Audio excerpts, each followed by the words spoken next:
Welcome back to the Breakthrough Advisor podcast with Jack Martin, virtual CMO in Shoremark, and also he's the co-founder of Elite Advisor Group. I'm Patrice Sikora. Jack, it's good to see you again. It's been ages. How are Great to you? see you again. Great to see you again. We're well. It's a beautiful day in the neighborhood today. Blue skies, about 65 degrees. It's Oh, nice. Very nice. So it's great to be with keep you. that in mind. Great to be with you again. Well, thank Yeah. you. Yeah. Keep all that in mind because we're talking about longevity planning today. So my Things first question, change. Things yes, they do. change. So my first question to you: how old you going to live to be, Jack? That's a great way to start the conversation. Longevity planning is really gotten on the radar in the last little while, and for really good reason. There's been a flurry of research that's hit the street how about the subject of longevity planning. So here's the thing: if you ask a wide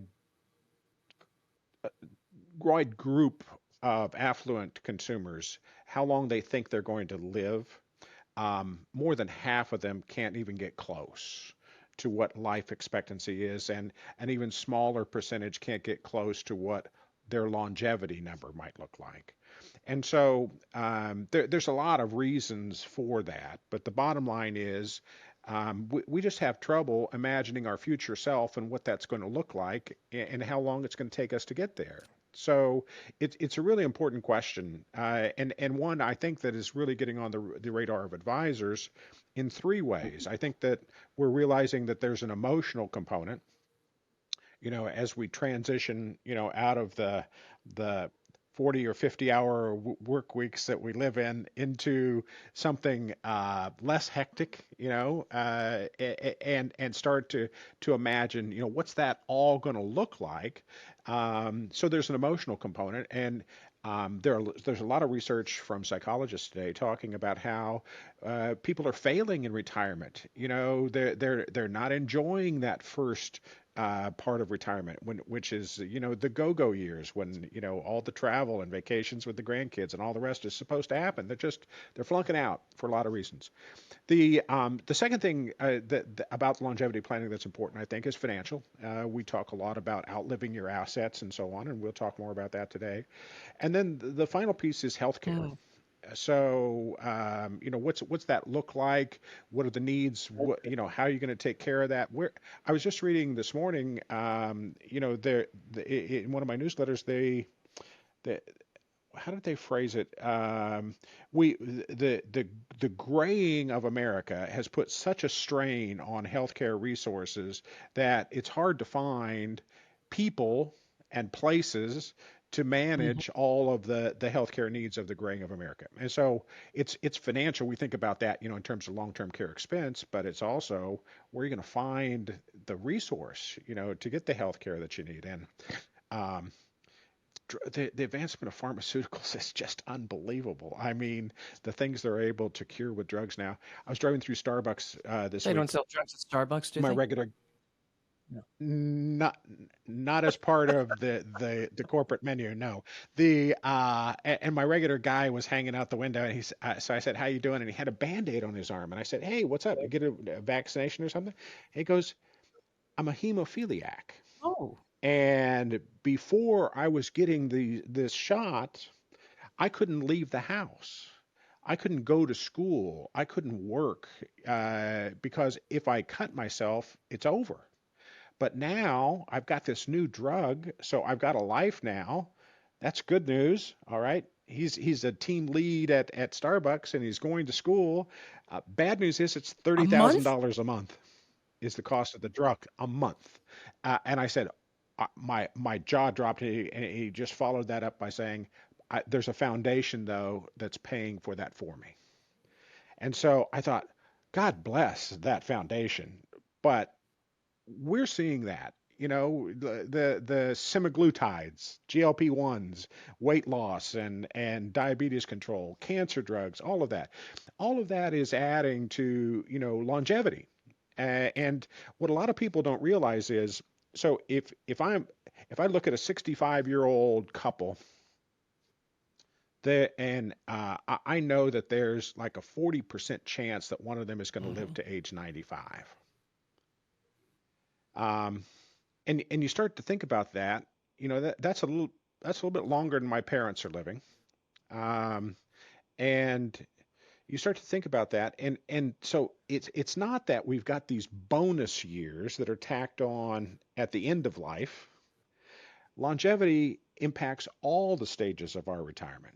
So I've got more go-go years to deal with. I've got more slow go years. I've got more no go years to plan for. So it's not that life expectancy has gone up 2.3 years in the last 15, and so now we're going to tack that onto the end. It's a bonus that's spread across all of the stages of retirement, and I think that we're just starting to get our head around that as financial advisors, and certainly the population in general. I don't think really has a grasp on what that all means. So That's a really good way to look at it too. It's not one chunk of time, it's spread over time. exactly. And people don't understand that when you reach a certain age, say you reach 65, your odds of continuing to live longer go up. So Yes, they do. you should be aware that the longer you live, the better your odds are going to live longer. Are people 100%. afraid to plan ahead? Um, so there is a lot of behavioral stuff going on there, okay? And it's interesting. There was some great research done a few years ago, and they talked about how you frame that question you just asked, okay? If I ask you, when do you think you're going to die? You come up with a number, you give that to me. And then I follow that up, and I say, what age do you think you're going to live to? um, People give an answer that's at least 6 years longer. Really? So, how you frame that question makes a difference in the answer you get. And so, again, as advisors, if we're trying to get folks to think about their future self and see what that looks like, um, getting the questions right is important. The other thing is, as a boomer, I'm starting to see this longevity thing play out. My dad's 93, my mom's 90. My mom's I 92 mean, and she's living with me. that kind of blows the insurance industry's life expectancy number of age 68. The other thing to remember is, as a financial advisor, the clients I have are more affluent than average. They've had access to better health care. They've probably done a better job of taking care of themselves, and so my clients are going to have more longevity. So, it's a real interesting question. And the consequence of this, is as you start to get your head around it, it starts to scare you a little bit. I mean, as I'm looking at my parents, and my wife is looking at her parents, as we're looking at that, we're saying, wow, have we done enough planning? Hmm. Have we done enough planning ourselves? And so a lot of boomers are going through this. And so if you're a financial advisor, the field has been plowed. There's a conversation that's going on. It's interesting, more research for you. The 40, almost a third, excuse me, 30%, almost a third of millionaires fear outliving their assets. That's I mean, interesting. normally you associate that with people that don't have very much in retirement savings, right? But even people with $1 million have that recurring cat food diet nightmare, So, as a financial advisor, if you're not asking the questions, if you're not diving into that, and there's a little bit of, judgment and shame associated with having that conversation, right? If I ask you, have you thought about outliving your assets? That kind of implies that I haven't, A, B, that I don't have enough, right, to take care of that. And so I've literally seen in consumer studies, looking through the glass at surveys and questionnaires and so on being done with live people. I've watched people say, no, I don't want to talk about that, just because of the shame and judgment. And so that's another lesson, I think, for financial advisors from a behavioral perspective. We really need to be super sensitive to the fact that even asking the question can be chilling to the conversation. But just as the So, question on longevity, how long do you think you're going to live or what will you live to, you can rephrase the question to take away yeah, guilt. yeah, yeah, 100%. You just need to be careful about, how you're having this conversation. how you're helping people. It's really about imagining their future selves, and that's a whole That's a great way to put it right that like that's a that. whole area of behavioral finance that's under study, and there are so many things happening in that area. It's wild. You talk about what are the Apple goggles? What are those? The the VR goggles? Yeah. So there's a group that is literally allowing people to put on those goggles that projects an aging process. So it's looking at me and aging me so that I can start to get more of a feeling like I need more aging. That it's starting to get so I can get that feeling of what it's like to see my future self. So it's really interesting, what's happening in this arena, and so there's actually a wirehouse that has developed an app that people can use to do that, to start to see what their future self looks like. So very interesting area. The whole But does that future self tell you how you feel? yeah, there's that. Yeah, Mm. absolutely, absolutely. So Well, right. So you're talking about even people with $1 million having cat food nightmares. What is our fear of outliving assets? I mean, where does it stop? Where does it start? that's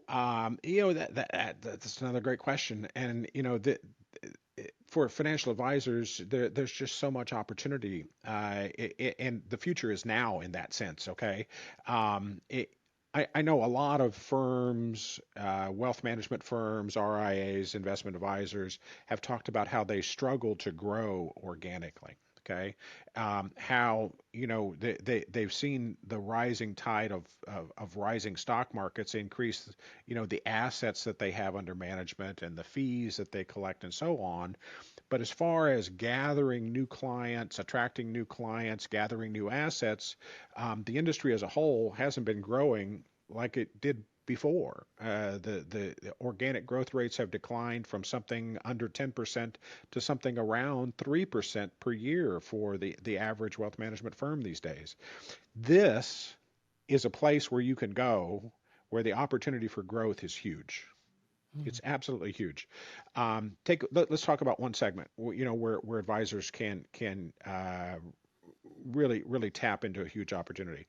It's in the 401k to IRA rollover space. Okay, so this year, $845 billion, even by government standards, that's a big money. That's big money, right?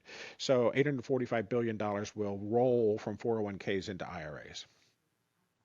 A little over 60% of that money is advisor directed.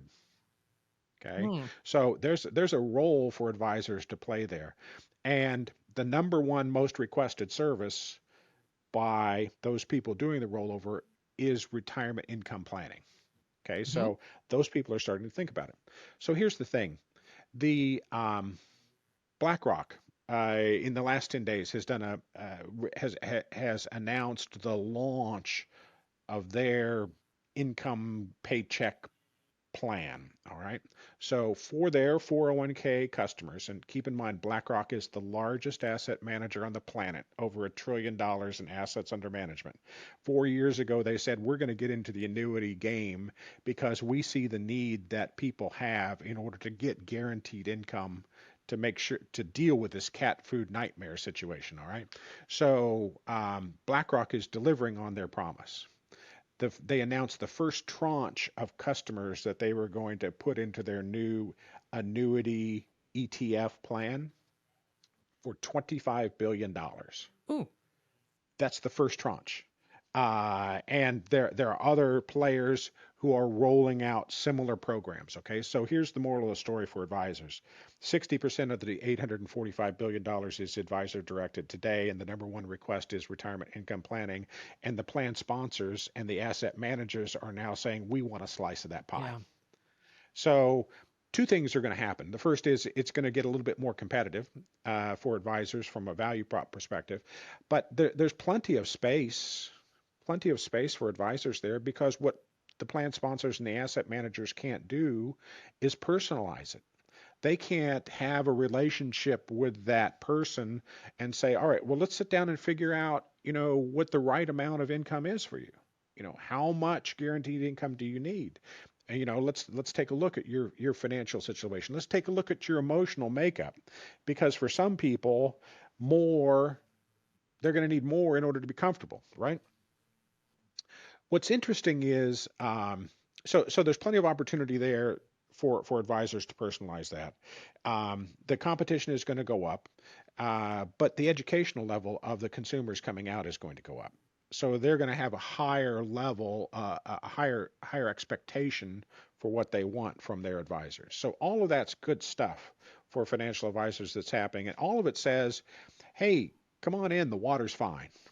There's a place to be." And if you look at, I know there's been a lot of negative conversation about annuities, but hey, folks, if the biggest asset manager on the planet says let's go, it can't be all bad. So there are good things, that there are good ETFs and bad ETFs. That doesn't mean you don't do ETFs. That means you just try and stay away from the bad stuff. There are good annuities and bad annuities. Stay away from the bad annuities. So all of that's a lot to cover in a short period of time, but that's the opportunity. Okay, here's the benefit to the consumer of doing this. First, it helps them manage that cat food nightmare situation. The other thing is it gives them permission to spend. Okay, so it's not just the anxiety that consumers feel from this fear of outliving assets. It manifests itself in their underspending their retirement. So we know now that people who are retired can constrain their spending. They can adjust. We saw that happen, in vivid terms during COVID, when people thought that the financial situation was really going to hell in a handbasket. They made adjustments. They cut back.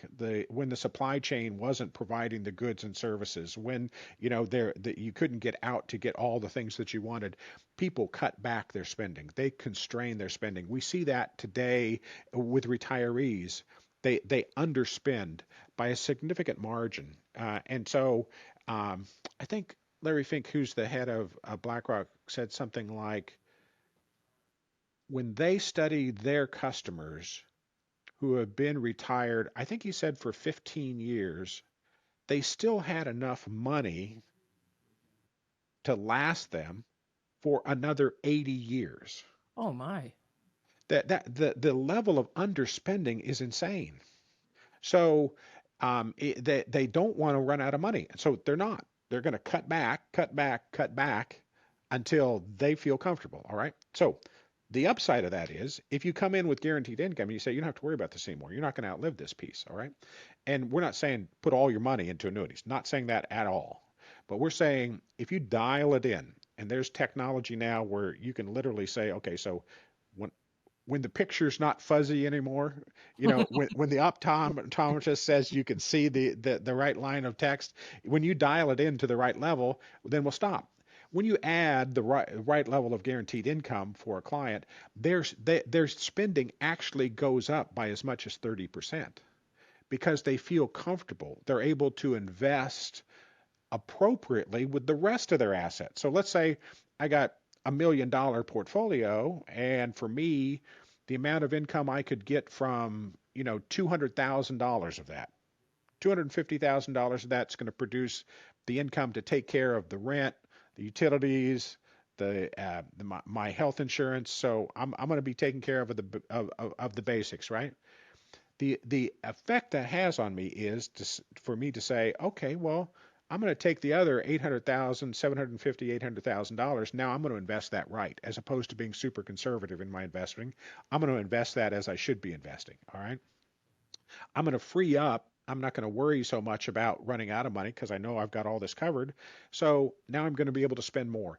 It's what some friends of ours, Michael Finke and Tamika Tolan, call permission to spend.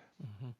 When you get that dialed into the right level, the affluent, the not so affluent, the mass affluent consumers feel like they have permission to spend, and that's such a huge relief to them. It's impactful. So Are, I'm sorry, that's kind of a long answer to your question, right? no, no, it was excellent. Are more people coming to advisors now and saying, I need your help? Or do advisors have to make the first step? It's both. It's both. You know, the in our business, there's a lot. I talked about this earlier, judgment and shame. Hmm. And so there are a lot of people who feel like they can't discuss their finances with an advisor. There are a lot of people who feel like they're too small for an advisor to deal with them. There are a lot of people who have had an advisor experience that didn't really work for them. There are a lot of people that have multiple advisors and the advisors never asked them. So Yeah. there's a friend of ours who was head of private accounts at Fidelity for a couple of decades. So I mean, he's dialed in. He's got 5 financial advisors. And he said he had 0 financial advisors ask him about what he was doing with his Social Security. He's had 0 financial advisors ask him, "What are you doing for longevity risk?" He's in the business. He's got the right advisors. These are blue chip firms. None of them are asking the question. Are they assuming too much? Are they assuming their clients know what they're doing? I don't think so. I don't think that's the case. I think that like us, as we're transitioning, I think advisors are transitioning. I think the whole conversation about retirement income planning and Hmm. what that means, it's a whole lot different thinking about income than it is thinking about accumulation. Thinking about how am I going to grow your portfolio? How am I going to get you tax alpha?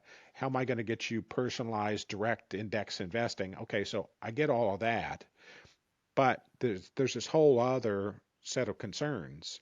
Emotionally, how am I going to make the transition? How do I work through these stages? Financially, how do I take care of, my kids and my parents and my income stream? From a health perspective, do I have, my ducks in a row? Do I have, a long-term care insurance so that I can stay at home? Do I have, if I'm going to age in place, and my wife and I are starting to do that to our place. We're starting to make it, a place where we can stay as long as we want. And so there are architectural things to do. There are system things to do.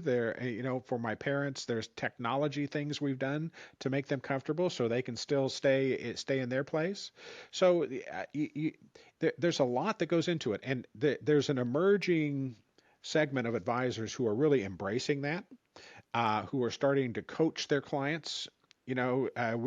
There's one fellow I know very well. He's an attorney, and also a financial advisor, and he's actually written a little book about transitioning. Here's what retirement's going to look like for you. Think about this.